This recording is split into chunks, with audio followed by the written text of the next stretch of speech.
who is, well, I'll read from this. So Dr. Mehnaz Momen teaches political science and public administration at Texas A&M. She grew up in Dhaka and completed higher education in Halifax, Canada, and Cleveland, Ohio, which is really important because that figures in the book that she's writing about. The book is about how she was living in Dhaka and then left to go to Halifax, Canada. She's the author of The Paradox of Citizenship in American Politics from Palgrave 2017, and Political Satire, Postmodern Reality in the Trump Presidency, Who Are We Laughing At? From Lexington in 2019. She's working on another book on the border city of Laredo, where she lives, called Space, Memory, Identity in Laredo, Anatomy of a Border City. And this book that she's going to read from today is her memoir, Living Dhaka, Leaving Dhaka, by Jagriti Prakashani 2022, which recounts the story of growing up during the heyday of chaos and change in the aftermath of liberation. So Bangladesh liberation was in 1971. She treasures the secular, tolerant, and vibrant environment that nurtured her. This memoir is an attempt to exalt those days and preserve the narration for the generations which are distant from the way of life that once defined Dhaka. So introducing Mehnaz to read from her book. Thank you. So, this is my first non-academic book, and it didn't start as a book. It started as something that, Anis was telling me to write. He wanted to know about my childhood, and I just started writing. I didn't foresee this becoming a book. But when I started writing, somehow I started remembering so many things. I didn't even know that, these memories were there. And I felt very strongly after I wrote about it, because I grew up in the Dhaka University campus, which was probably the most secular, most progressive part of Dhaka. But I also felt like very strongly that Dhaka doesn't exist anymore. The most tangible part is the loss of secularity perhaps, but there were a lot of other very interesting things that was happening, because right after the liberation there were so many, the country could go in many different directions.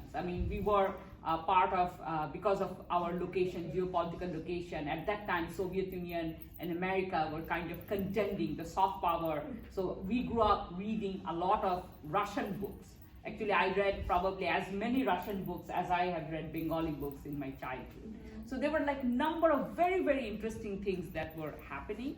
So I wanted to capture that, and I felt very strongly about publishing it much later. And actually just a part, the publisher, the original publisher from Jagriti Prakashani, he was one of, he was actually, I don't know how to say it, well, he was hacked to death in broad daylight because he had published an atheist writer.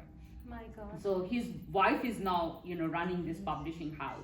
So there were a number of incidents that kept on happening, and that's the time where I felt that this book should be out, because it documents a particular time and particular place that doesn't exist anymore. Of course the place is there, but it just doesn't exist anymore. So that was my, I wrote it, and I kind of kept, became busy with my academic life. And then after a few years, then I was serious, and then it got published.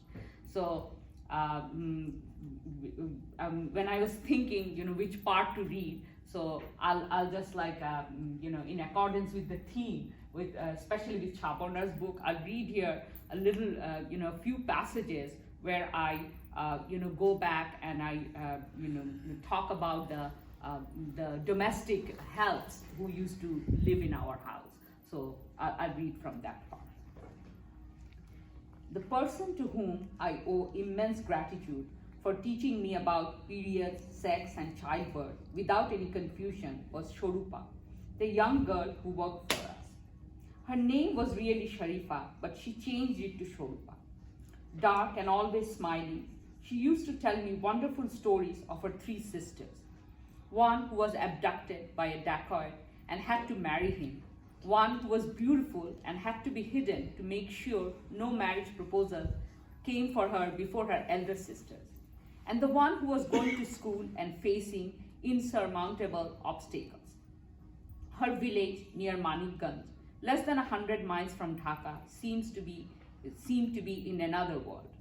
I pleaded with her in the quiet afternoons while my parents were taking a nap to resolve the confusing issues of sex, love, and relationships, and she obliged, sharing stories of her own affair with a helper at a street stall who made dal puri. My sister and I also demanded normal stories from her every night, and in the half-dark room, lit only by the illumination on the balcony, her yellow and blue translucent sari glowing, she took us to another dimension. I don't know the proportion of truth and exaggeration and pure fantasy in her stories, but I do know that her power of imagination served me and my sister well. All of the young girls who worked at our house, often for a couple of years, had been denied the opportunity to go to school. We started teaching them enthusiastically, but the excitement on both sides faded after they learned to sign their names, and often they left to get married. Komula, the girl who stayed at our place the longest, more than 12 years, had just finished learning to write her name when her mother asked us to teach her Arabic. My mother took over, but those sessions did not go far, as both my mother and Komula preferred taking naps in the afternoon and watching television over reciting Alif Ba Ta Sa. Komula was not too enthusiastic about Bengali and even slower in Arabic, but she could sing any tune she heard. Her lifelong wish was to own a radio, but when granted this wish by my uncles, she moved on to a cassette player and used to take care of it like a baby. Now she's married with her own two daughters, Sonia and Tanya, who are going to school. Kamala has had a stable and secure life, but all her desires for music, movies, and other enjoyments have had to be relegated to the background. Countless girls and women have worked at our place over the years. We, or at least I, never thought twice about ordering them around. My mom had a reputation of providing well for the maids, better than the average household, and somehow this justified our demands of asking them to bring us a book or a glass of water any time of the day or night. My mother gave Kamala time off one afternoon each week until late evening, much to the annoyance of our neighbors, as this set a bad example.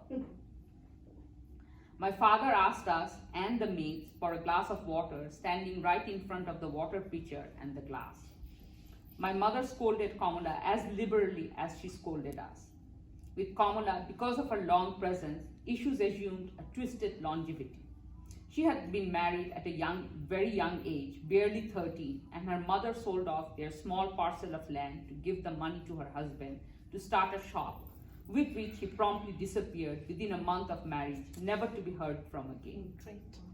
We were all sympathetic toward her quest to find a husband the second time around, but dealing with her pent-up frustration and fits of outbursts was not easy on any of us.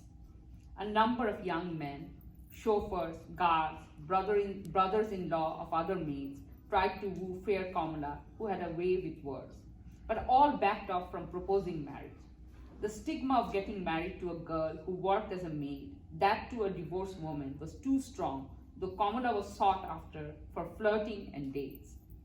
Kamala was not looking for dates. All she craved was a respectable marriage, but her quest landed her in a quandary, whether to trust a person enough to get involved and shun the other suitors, or to go on looking for a husband.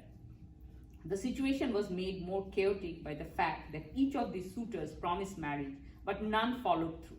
I remember hearing her stories of betrayal and secretly being grateful for my class privileges.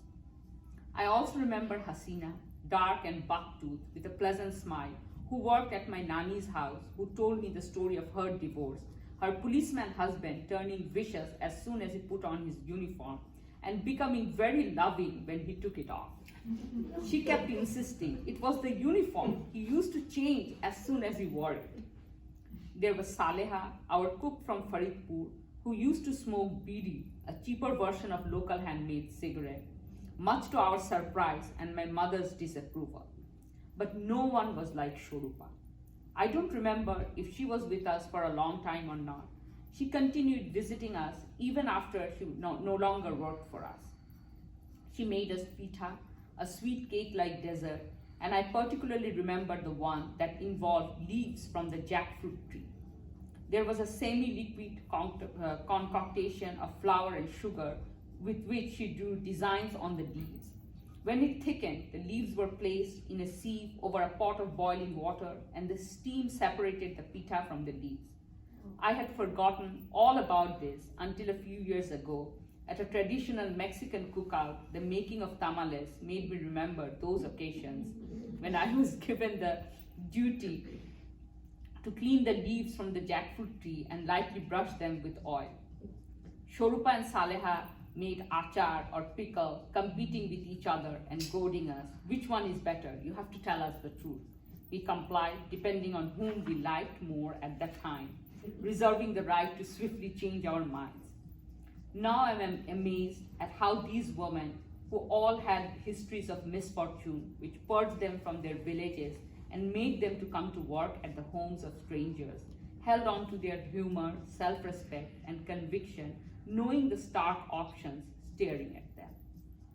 Shorupa indeed had a tragic end to her life. She had stopped working for us when I was around 10 and later became the caretaker of my ailing Nani's grandmother. After my Nani died, she worked somewhere else but visited us every now and then. She showed up one day when I was around 17, wanting to stay for the night and crying a lot.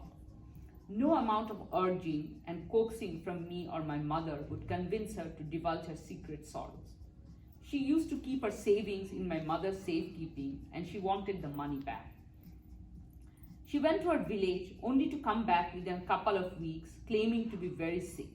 We took her to a doctor and discovered that she had become dangerously anemic. She had no explanation of her deterioration in just a few weeks. She fainted the next day, and in the hospital it was revealed that she was suffering from a botched abortion.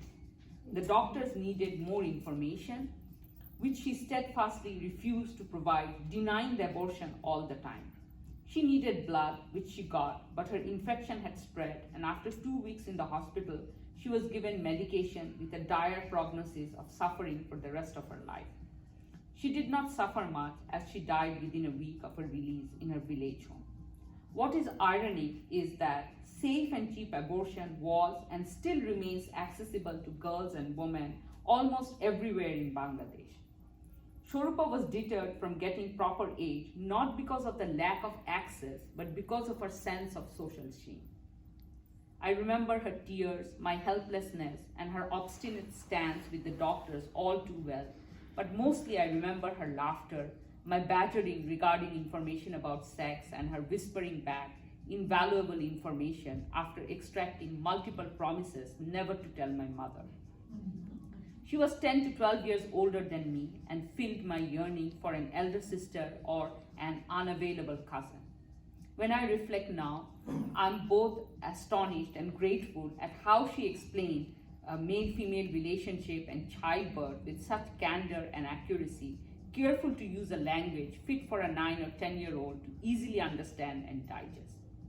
In a twist of poetic justice, it is very difficult to find maids in Dhaka these days, as they prefer to work in the garment industry, working harder but earning more and enjoying more freedom than being at someone's beck and call for 24 hours a day. Mukta, the very young girl who stays at our house now, forced to be a maid after her parents' divorce and her relatives could not offer a place safe enough for a 14-year-old, had studied up to class 4. Now she has the opportunity to continue her studies in return for her labor. Although her level of education at the village school was quite weak, she still caught up with the public school standard. If this anecdotal example is a reflection of changes in academic standard, then in itself is revolutionary. I suspect exposure through television, movies, and technology has played a pivotal role in bringing Mukta on the same page as her peers, going to better schools and growing up in better socioeconomic conditions. I'll stop here.